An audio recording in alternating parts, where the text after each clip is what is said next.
I would encourage you to look everywhere you look. If there is a task, if there is something that there's a how, okay? If it's got to be done more than twice, it needs an S.O.P. How old are you going to be before you start to experience life like you want it? I want to tell you right now, whether you like it or not, there is a better way to do business. Hi everyone, welcome to the Business for Builders podcast. Great to have you with me. I appreciate you lending me your ear and tuning in. It's going to be great. This is, in this episode, maybe I should start. My name's Max, just in case we haven't met. I'm the CEO at Smith & Sons here in Canada, and I'm the founder of Elite Business Advisory. We're business coaches specializing in the construction industry. Don't forget to get across and check out elitebusinessadvisory.com. Hit the book a consultation button. I'd love to sit down with you and just have a quick chat about maybe what we do as far as business coaching and how it might be advantageous for you to at least consider that as an option. Everyone needs a coach. Don't forget Business for Builders VIP Facebook page. Get across there, private group, building a community there, a bunch of collaboration and camaraderie, super important.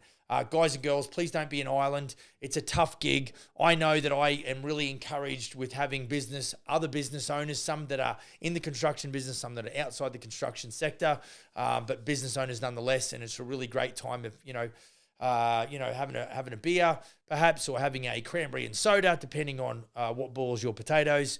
And just chatting about business challenges, things, wins, losses, and bottlenecks, guys. I've just really started to implement that this week.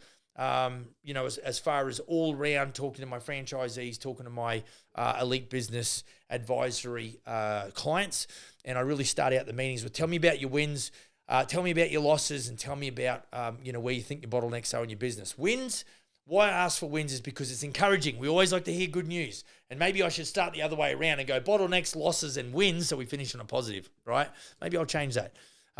But certainly we want to know where you're winning, and we want to celebrate those wins, large and small. Losses, yes, it's a little bit discouraging when we do take a bit of a hit.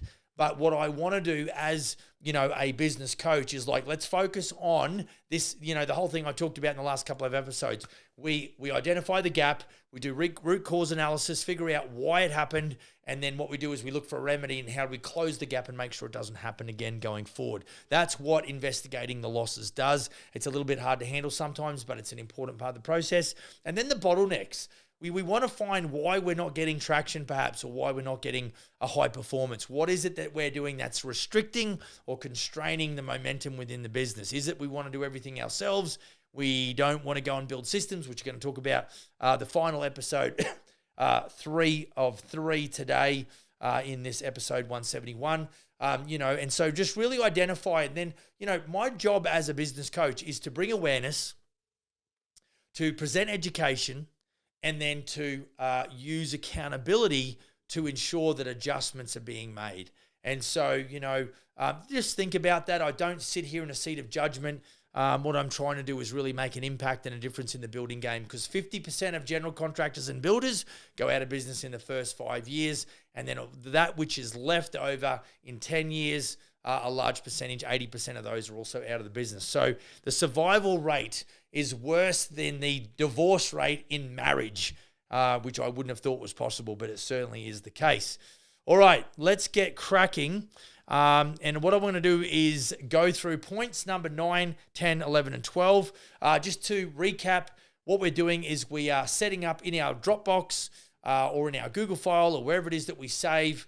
We're putting together a file that says standard operating procedures. Then inside that file, we are listing out this 12. Now, the 12 that I'm outlining in these last 3 podcasts are not exhaustive, but it's a great place to start. So project planning was the first one. Site safety procedures was the second. Permitting and compliance was the third. Quality control was number 4. Subcontractor management was number 5.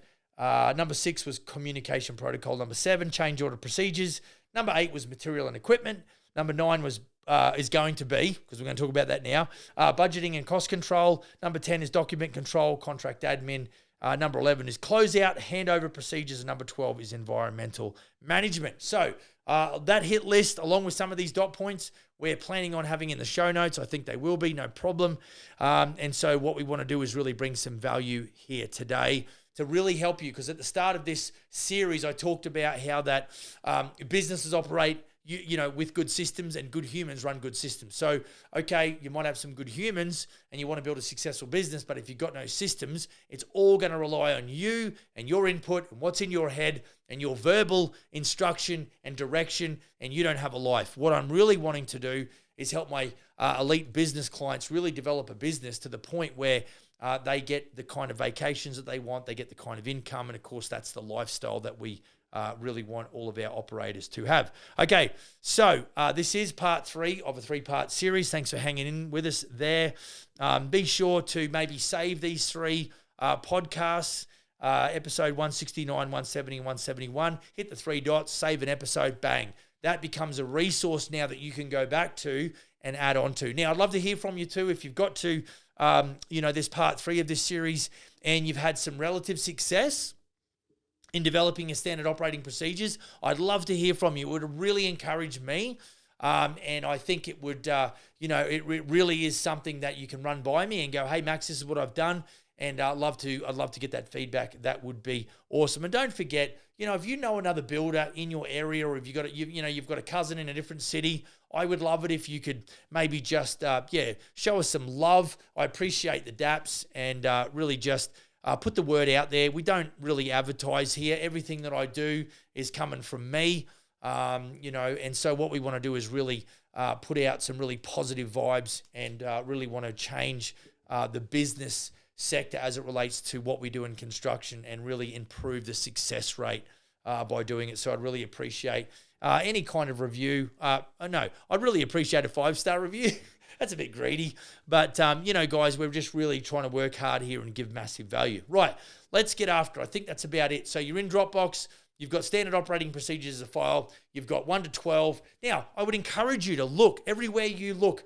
If there is a task, if there is something that there's a how, okay? If it's got to be done more than twice, it needs an S.O.P. So really focus on I think you'll start macro. If this is a very new concept to you, you'll be like, okay, I'm kind of trying to get a hold of it and get it into my head and understand. Great. As you go, what you're going to find is, you're going to attach an S.O.P to everything that happens within your business. And I wish that to be the case, because I'm telling you, as you develop your business and you improve the systems that support your business, people that come into your business that you recruit, and I hope that you recruit well. Don't forget to go check out episode 168, where I talked about recruit better, simulate stress. Okay, that's really going to help you in the recruiting process. We really want to make sure that we systemize our business as well as we can. Now, part of this is to initiate. So I don't care if it's a 6-dot point SOP. It's better than nothing. Get a binder. Maybe you like the hard copies. That's fine. Slowly add to that. That's going to be like us building a house. We start off with the foundations and the footings and the slab, and we put frame and trusses, et cetera, et cetera. Building your operations manual, which includes your SOPs, is going to go a long way to really creating a business that is, systemized at the highest level. Don't forget, we want to initiate, develop something. It's a good start, but over time you'll go back to it and you'll optimize that. It's important that we make sure that we're improving. Continuous improvement is the name of the game. Right, so let's get after it. Point number 9, okay? Budgeting and cost control. So we want to develop a standardized budgeting process. Point number 2, we want to monitor expenses against the budget regularly. Really, that's talking about, cost engineering or comparing your actuals to your budget and doing back costing. Point number 3, we want to implement cost-saving measures when possible. Okay. Point number 10 in our SOP series, we want document control, and this would include contract administration as well. So we want to establish a centralized document management system. We want to maintain accurate and up-to-date project documentation. We want to ensure easy access to project documents for all relevant parties. Now, you can have this in a Dropbox, but I'm telling you, what a lot of my guys do with all of our cloud-based documents is they grab those and they import those into their job management software, okay? Now, depending on the size of your business, Build Exact might suit you. If you're going to do business around the 1 million to 1.5, that piece of software is going to serve you well. If you go beyond the 1.5 million and you want to go to 10 million, you might need to investigate another option. Right.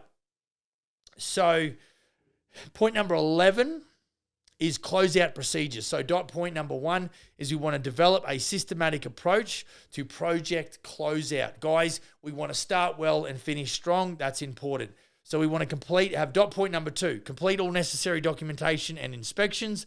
Point number 3, we want to hand over relevant information to client, including warranties and manuals. It's really important, I think when you can finish, starting well is great, finishing strong is better.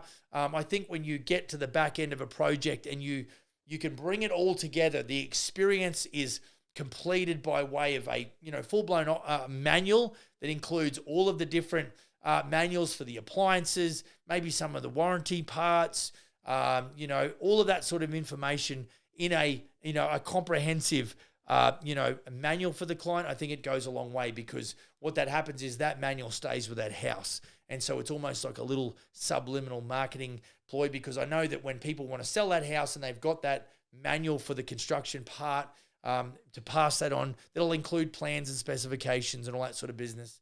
That really encourages the next homeowner to go, wow, this is really good information to have.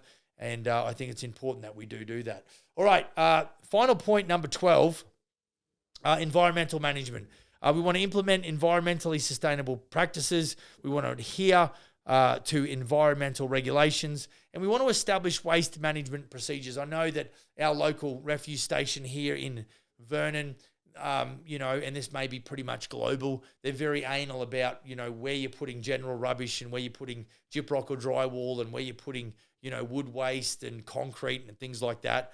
Certainly, any kind of appliance, any kind of garden waste. So they make you work for it. So I think, having an S.O.P that really breaks that down, and in some cases you might get a bin for general waste, but then you might be able to, separate some of the materials that are on a job site that we actually take to the refuse station. And it's just important for your workers to understand that this is how we want waste managed. And so, it's got to do with the environment for sure. So, guys and gals, that is the 12 SOPs that are, maybe I would suggest as a starting point. And then certainly breaking down when you go into, say, environmental management, all of the different phases. So you got to sit there and have a think about it. Now, if you've ever heard me, you've got to work on your business instead of just in your business. Sitting there and thinking about how your business is managed as it relates to these systems and operating procedures, this essentially is working on your business. It's got nothing to do with construction, hanging doors, knocking nails into wood, framing, concreting, putting roof trusses up. It's nothing to do with that. We're now actually working, systemizing your business, and essentially we're working on your business, not in your business. So really allocate, time block, figure out where is the best time for you to get uninterrupted concentration on this, because it is going to take some work. But these SOPs provide a foundation for effective and organized operation for general contractors and builders. Tailoring these procedures to the specific needs of each project is essential for your success. And so, look, if you've got any questions regarding this or you get stuck, feel free to shoot me an email, max@elitebusinessadvisory.com. If you want to have a chat to me about, hey, Max, what's this coaching thing you do? How does it help me, develop my business? Feel free to get across to elitebusinessadvisory.com. Hit the book a consultation button and try and find about 30 minutes there in my calendar where we can just catch up, talk a bit of strategy, talk about some tactics, figure out what you're doing in your business, what you're doing well, what you're losing in, and maybe where some of the bottlenecks are. And let's see if I can't deliver you some value. No obligation there, guys. Just like I'm doing here, happy to spend a little bit of time with you up front and try and deliver you as much value as I can. All right, that's the end of part 3 of a 3-part series to do with standard operating procedures. Don't forget, get across Business for Builders VIP. Answer the questions. If you're a good sort, I'll let you in. Like and subscribe. One of these drops every week. And don't forget to email me or book a meeting and have a chat with me about the possibilities. Go build a kick-ass business, and I will definitely see you in the next episode. Cheers, big ears.